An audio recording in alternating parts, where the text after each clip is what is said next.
جی آج supreme court میں 10/5 کا فیصلہ آیا۔ پروسیجر اینڈ پریکٹس ایکٹ جو پارلیمنٹ نے منظور کیا تھا اس کو تسلیم کر لیا گیا، گو کہ اس میں کچھ تھوڑی بہت تبدیلیاں بھی کی گئیں، اپیل کا حق بھی دے دیا گیا۔ فرد واحد کا جو فیصلہ ہوتا تھا کہ جب اس کے دل میں آتا تھا من مانی کہ پاکستان کے فلانے کونے میں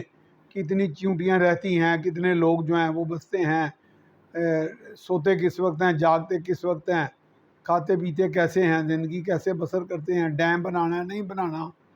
ریکو ڈیکو بند کرنا ہے، کسی ملک کا مکو ٹھپ کرنا ہے، تو اس کے خلاف اپیل کا حق یعنی جو پارلیمنٹ نے دیا تھا، تو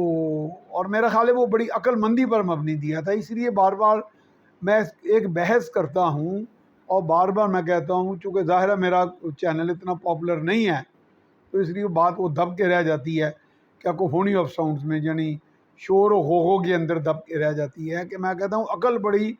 کہ بھینس کہتے ہیں نا، عقل بڑی کہ آئین۔ بھئی آئین نے یہ کہتا ہے، آئین یہ کہتا ہے، آئین کوئی جامد چیز نہیں ہے۔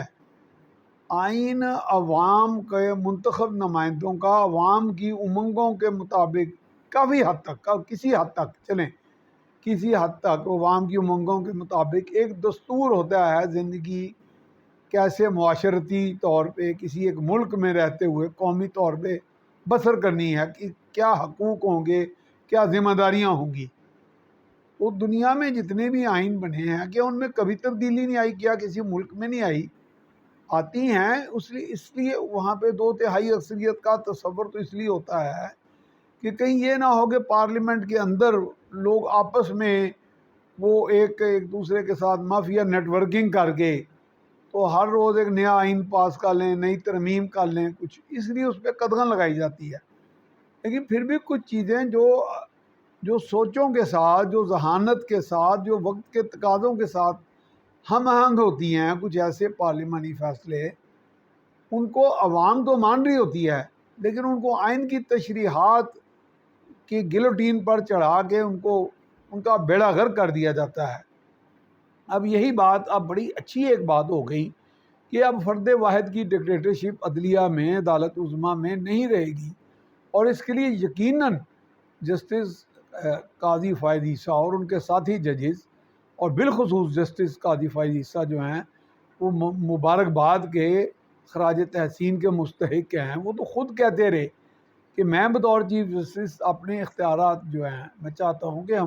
میرے بردر ججز میں کو تفویض ہو جائیں، تو ایک کمیٹی بیٹھ کے فیصلے کرے کہ بجائے ایک فرد واحد کہے کہ آج کیا ہونا ہے، جیسے ماضی میں ہوتا رہا، ڈیم بنا لیا جائے جی چلو چندہ دو۔ پی کے ایل آئی کا بیڑا غرق کر دیا دنیا کا۔ پی کے ایل آئی سمجھتے ہیں نا، کڈنی لیور انسٹیٹیوٹ جو ہے لاہور میں بنایا گیا، اسٹیٹ آف دا آرٹ۔ خود میں نے کئی دفعہ وزٹ کیا، کئی جرنلسٹ نے کیا، کئی ہم خیال، کئی عدم ہم خیال جرنلسٹ، جو کوئی کسی دھڑے کے تھے، کوئی بغیر دھڑے کے تھے، اور وہ معترف تھے، ڈاکٹر معترف تھے، دنیا کا ہر طبقہ فکر کا بندہ جو وہاں سے علاج کراتا رہا ہے، یا جس نے جا کے اس کڈنی اور لیور انسٹیٹیوٹ کو وزٹ کیا، جا کے دیکھا ہے، تو وہ واقعی اس کا جو بانی شہباز شریف، اور جن کے کہنے پہ ڈاکٹر سعید اختر آئے، جان ہاپکنز کے برابر کا وہ ایک ہسپتال تھا، دنیا کا نمبر 1 یا نمبر 2 کہہ لیں، چلیں میں نمبر 1 کا دعویٰ کر کے جھوٹا ہی نہ پہ جاؤں۔ جان ہاپکنز ہاسپٹل جو ہے، جان ہاپکنز کا جو نظام تعلیم ہے میڈیکل کا، بالخصوص امریکہ میں، اس کے مساوی تھا یہ۔ اس کو ایک چیف جسٹس نے اپنے 184 کے فرعونیت والے اختیارات کے تحت صرف اپنے بھائی کو، جو ایک نالائق سا کہتے ہیں مبینہ طور پر ڈاکٹر تھا، جس کی لاگت بازی تھی، جیلسی تھی، حسد تھا، اس ڈاکٹر سعید اختر کے ساتھ، جس نے پی کے ایل آئی کو یہاں پہ قائم کیا شہباز شریف کے ساتھ مل کے ان کی سرپرستی میں، اور شہباز شریف ان کے ترلے کر کے لایا، اربوں روپیہ اپنا وہ پیچھے چھوڑ کے اور لاکھوں کروڑوں ڈالر کی آمدنی چھوڑ کے یہاں آئے، اور ان کو سراہنے کی بجائے الٹا ان کو ذلیل کیا گیا 184 کے وہ فرد واحد کے فرعونیت والے اختیارات کی وجہ سے۔ تو اتنا، اس لیے وہ کہتے ہیں نا، power corrupts and absolute power corrupts absolutely. ہم مسلح افواج کی ایبسلیوٹ پاور کو روتے ہیں، تو 184(3) کی جو پاور ایک فرد واحد کو حاصل تھی اس کو نہیں ہم روتے رہے۔ اس کو ہم بڑی خوش دلی سے قبول کرتے رہے.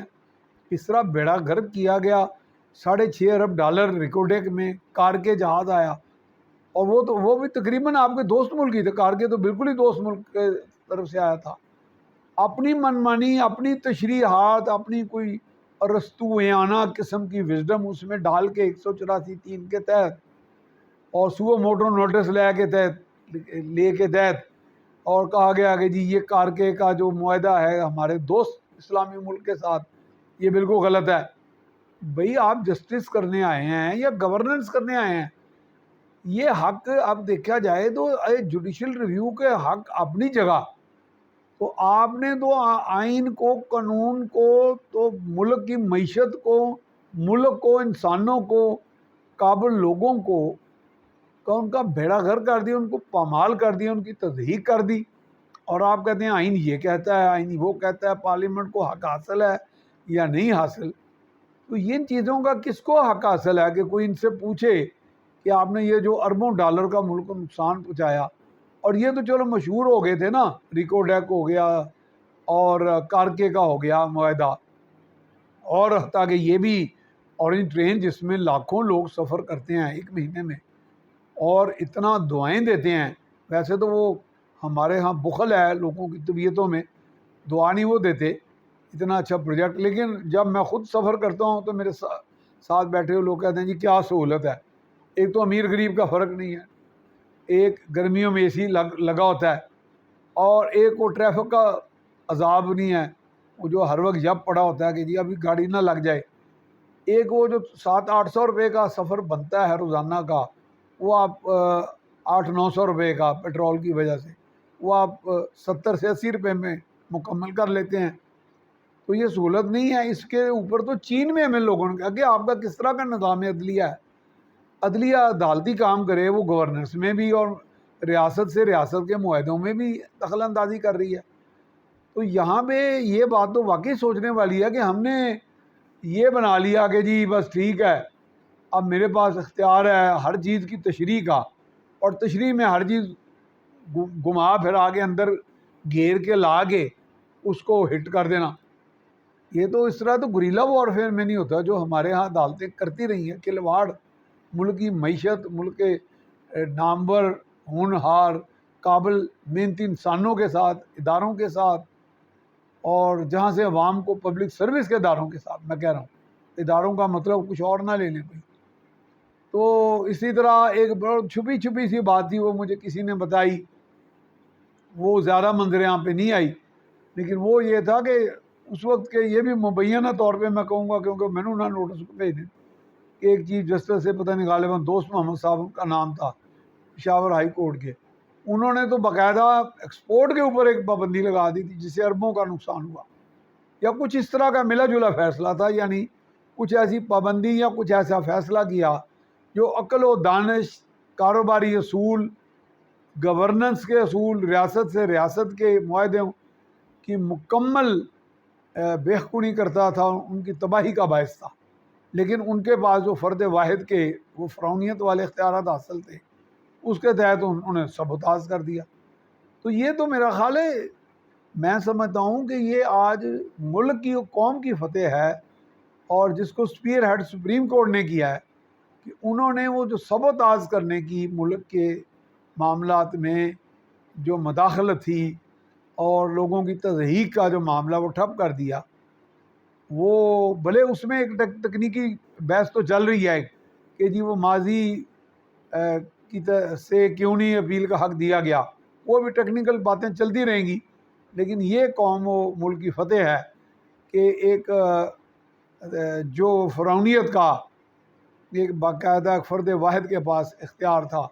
وہ ختم ہو گیا, اور اس میں شفافیت آئے گی یقیناً, اور یہ بھی نہیں ہونا چاہیے. اور دوسرا یہ ہے کہ ایک چیپٹر اور ٹھپ ہوتا مجھے دکھائی دے رہا ہے کہ گورننس علیحدہ ہو جائے گی. سیپریشن آف پاورز کا تو پہلے ہی اصول ہے کہ آپ نے اپنے حدودوں, اور گورننس میں ممکن ہے بہت زیادہ ہماری خواہش بھی ہے, دعا بھی ہے اور استدعا بھی ہے کہ گورننس کو گورننس والوں کو کرنے دیں, عدالتی معاملے عدالت کو کرنے دیں, قانون سازی پارلیمنٹ کو کرنے دیں. یہ آج اصول ایک دفعہ پھر ری انفورس ہو گیا ہے, اور یہ کام کرنے دیں. اور خدا کے لیے آئین کو عقل سے بڑی چیز نہ بنائیں. انسانوں کی زندگیاں جو ہوتی ہیں ان میں تبدیلیاں رونما ہوتی رہتی ہیں، قوموں کی زندگیوں میں تبدیلیاں رونما ہوتی ہیں، اور تبدیلیوں کے ساتھ عقل و فہم و فراست بھی بدلتی ہے، سوچیں بدلتی ہیں، رویے بدلتے ہیں، تقاضے بدلتے ہیں، اور آئین بھی بدلتے ہیں. نہ آئین جامد ہے، نہ کوئی اور ادارہ جامد ہے، نہ کسی کے پاس کسی تشریح کا حق جامد ہے. عوام سپریم ہے. اللہ تعالیٰ کے بعد ہمارے ملک میں ہمارا تصور ہے کہ اس کائنات میں اللہ کی حاکمیت ہے. میں اس میں ایک پاک ہمیشہ لگاتا ہوں، اور سچی بات ہے، میرے ساتھ جب یہ لوگ بات کرتے ہیں میں بڑے ببانگ دھول کہتا رہا ہوں، حاکمیت اللہ کی بذریعہ خلیفۃ اللہ. حاکمیت اللہ بذریعہ خلیفۃ اللہ یعنی انسان. تو آج انسانوں کو کچھ حقوق ملے، کچھ تو ایک سفر، اچھے سفر کا آغاز ہوا.